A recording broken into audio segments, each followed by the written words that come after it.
আসসালামু আলাইকুম রহমতুল্লাহ। Hello viewers, অষ্টম শ্রেণীর শিক্ষার্থী বন্ধু, আশা করি ভালো আছো। ম্যাথ রুকিয়ার জোন অনলাইন শিক্ষা বইয়ের পক্ষ থেকে তোমাদের সবাইকে স্বাগতম। সাথে আছে মোহাম্মদ শহীদুল ইসলাম। আজকে আমরা তোমাদের বাংলাদেশের বিশ্ব পরিচয় বইয়ের 5 নম্বর পৃষ্ঠা থেকে আলোচনা শুরু করব। দেখো, এখানে বলা আছে পার্ট 3 বাংলায় ঔপনিবেশিক শক্তির বিজয়। নবাব আলীবর্দী খাঁর মৃত্যুর পর তার প্রিয় নাতি সিরাজউদ্দৌলা মাত্র 22 বছর বয়সে সিংহাসনে বসেন। প্রশ্ন আসে, নবাব সিরাজউদ্দৌলা কত বছর বয়সে সিংহাসনে বসেন? মাত্র 22 বছর বয়সে।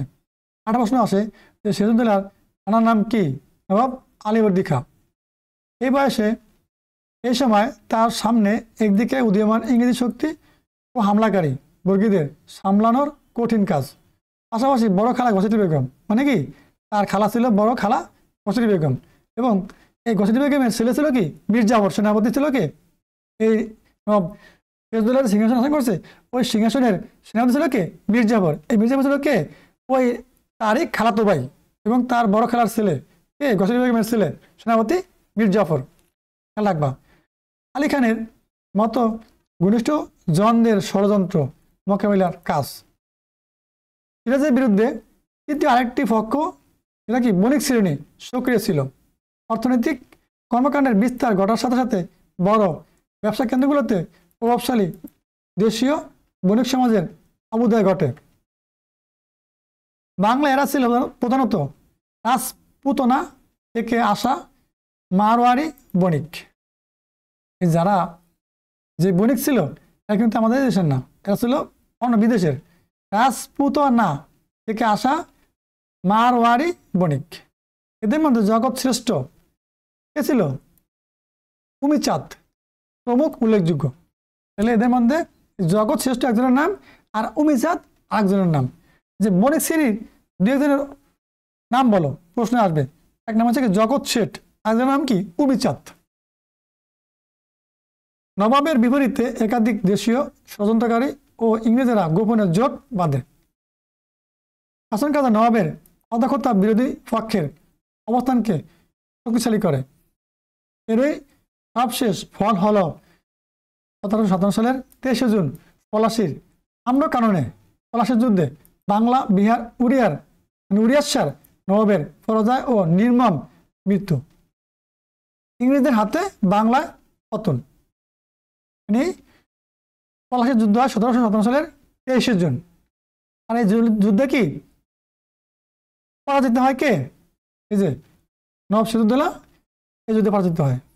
কোন যুদ্ধে? পলাশীর যুদ্ধে। কত সালে? 1757 সালের 23 জুন। খেয়াল রাখবা যে পলাশীর যুদ্ধ কত সালে সংগঠিত হয়েছিল? 1757 সালের 23 জুন।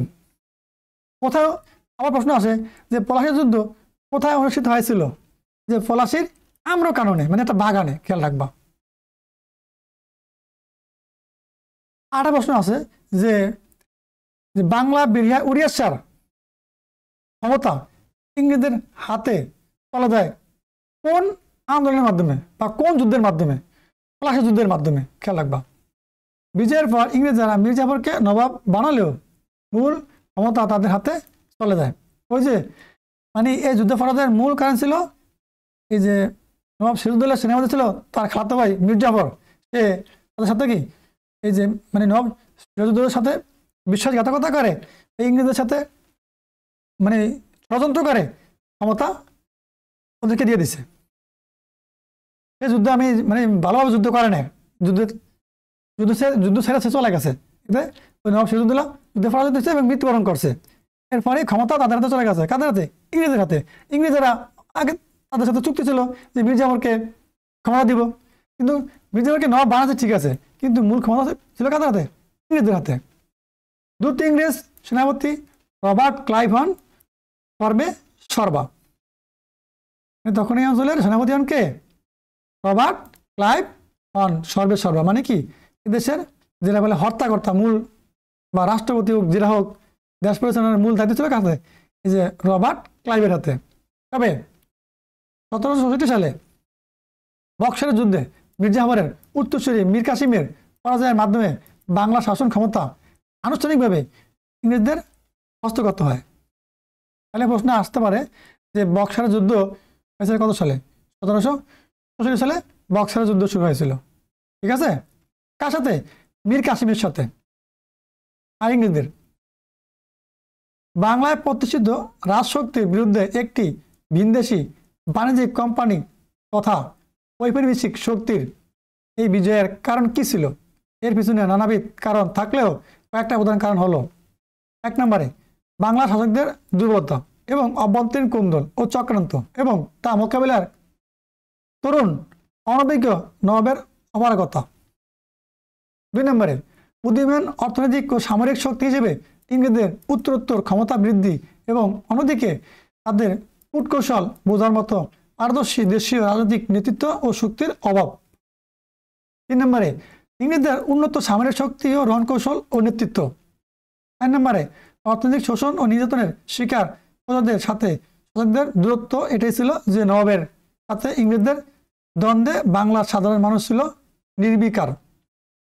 প্রজাদের এই নিষ্ক্রিয়তা পরোক্ষভাবে ইংরেজদের সুবিধা দেয়। চিন্তা করছো, মানে কোনো শাসকে এই দেশ সরকার বিদেশি হোক, কোনো মানুষের দেশের মানে আমাদের শাসক হয়ে আমাদের দেশকে সঠিকভাবে পরিচালনা করে না, এই জন্য কি যুদ্ধের থেকে বাঁচছে। কিন্তু এদেশের মানুষ নবাবের প্রতি মানে কি নবাবের প্রতি কি সহানুভূতি দেখায়নি, কারণ তারা ছিল তার প্রতি ক্ষিপ্ত। ঠিক আছে, তাহলে এনার কাজ আছে কি? পলাশীর যুদ্ধ কি? কাজ 2 বলছে কি? বাংলায় ইংরেজরা কেন জয়লাভ করেছিল? এই 2টা কাজ আছে। আমরা এই সমস্ত কাজের সমাধানগুলো পরবর্তীতে আবার আলাদাভাবে ভিডিও বানাবো। ঠিক আছে, দেখো পার্ট 4 ও 5 ঔপনিবেশিক শাসন ও শোষণ। বক্সারের যুদ্ধের পর 1735 সালে মুঘল সম্রাট দ্বিতীয় শাহ আলম ও ইস্ট ইন্ডিয়া কোম্পানির গভর্নর রবার্ট ক্লাইভের মধ্যে একটি চুক্তি হয়। মুঘল সম্রাট ছিল কি দ্বিতীয় শাহ আলম, আর ইস্ট ইন্ডিয়া কোম্পানি মানে ইংরেজ কোম্পানির গভর্নর ছিলেন কে? Robert Clive. চুক্তি হয় বক্সার যুদ্ধের পর 1765 সালে। ক্লাইভ বাংলা নবাবের উপর শাসন ও বিচার বিভাগের দায়িত্ব অর্পণ করেন। দুইটা দায়িত্ব দিছে। বাংলা নবাব ছিল, তার উপর কি দিছে? শাসন দিছে, আর হচ্ছে কি বিচার বিভাগের দায়িত্ব। কিন্তু প্রতিরক্ষার দায়িত্ব কি তারা নিজেরা রেখে দিছে কার কাছে? কোম্পানির উপর। এটাকে দ্বৈত শাসন বলা হয়। প্রশ্ন আসে দ্বৈত শাসন কি? তাহলে আশা করি তোমরা এই প্যারাটা পড়লেই, এই পাঠটা পড়লেই তোমরা দ্বৈত শাসন কি বুঝতে পারছো, অ্যান্সার করতে পারো নিজের রিডিং পড়ার ভিতর থেকে। মুখস্থ করার প্রয়োজন হবে না। মানে এক দেশে 2 আইন। দ্বৈত শাসন ছিল এদেশে মানুষের জন্য এক চরম অভিশাপ। রাজস্ব আদায়ের দায়িত্ব পেয়ে ইংরেজরা প্রজাদের উপর অতিরিক্ত কর আরোপ করে, তা আদায়ে প্রচণ্ড চাপ সৃষ্টি করে। কোম্পানি এবং এর কর্মচারীদের অর্থের লালসা দিন দিন বাড়তে থাকে। অতিরিক্ত করের চাপে যখন জনগণ ও কৃষকের নাভিশ্বাস ওঠার অবস্থা, সে সময় দেশে পরপর 3 বছর অনাবৃষ্টির ফলে পড়ায় ফসলের ব্যাপক ক্ষতি হয়। এখানে প্রশ্ন আসে অনাবৃষ্টি কি? খেয়াল করো, জনগণের কৃষকের নাভিশ্বাস কথা হতো কি মানে মানুষ এত ক্লান্ত শ্রান্ত হয়ে গেছে, তাদের কৃষিকাজ করছে কিন্তু বৃষ্টি হয় না, এজন্য ফসল হয় না। তারা খুবই অনাহারে ক্ষুধায় চিন্তিত। 1770 বাংলায় 1176 সালে বাংলায় নেমে আসে দুর্ভিক্ষের করাল ছায়া। দুর্ভিক্ষে লাখ লাখ লোক অনাহারে মারা গেলেও কোম্পানির করের বোঝা কমানোর কোনো পদক্ষেপ নেয়নি। এই দুর্ভিক্ষে বাংলার প্রায় 1/3 লোকের মৃত্যু হয়েছিল। কিন্তু সেটি 76 মন্বন্তর নামে পরিচিত। পরীক্ষা আসে 76 মন্বন্তর কি? 1770 সালে বাংলা 1176 সালে দুর্ভিক্ষ হয়েছিল। এই দুর্ভিক্ষে বাংলার 1/3 লোক মারা গেছিল। এটাকে 76 মন্বন্তর বলা হয়। পরীক্ষা আসে প্রশ্নটা ভালোভাবে দেখে নিবা। 1773 সালের পর থেকে ইস্ট ইন্ডিয়া কোম্পানির গভর্নরদের পদবি হয়ে যায় গভর্নর জেনারেল। কত সাল থেকে? 1773 সালের পর থেকে। কয়েকজন উল্লেখযোগ্য গভর্নর জেনারেল হলেন Warren Hastings, Lord Cornwallis, Lord Wellesley, Lord William Bentinck, Lord Hardings, Lord Dalhousie প্রমুখ। ভারতবর্ষে ইংরেজি সাম্রাজ্য বিস্তারের লক্ষ্যে তারা ডাক ও তার এবং রেল যোগাযোগ স্থাপন সহ বিভিন্ন পদক্ষেপ গ্রহণ করেন। ইংরেজ শাসকদের গৃহীত প্রধান প্রধান কাজ নিচে উল্লেখ করা হলো।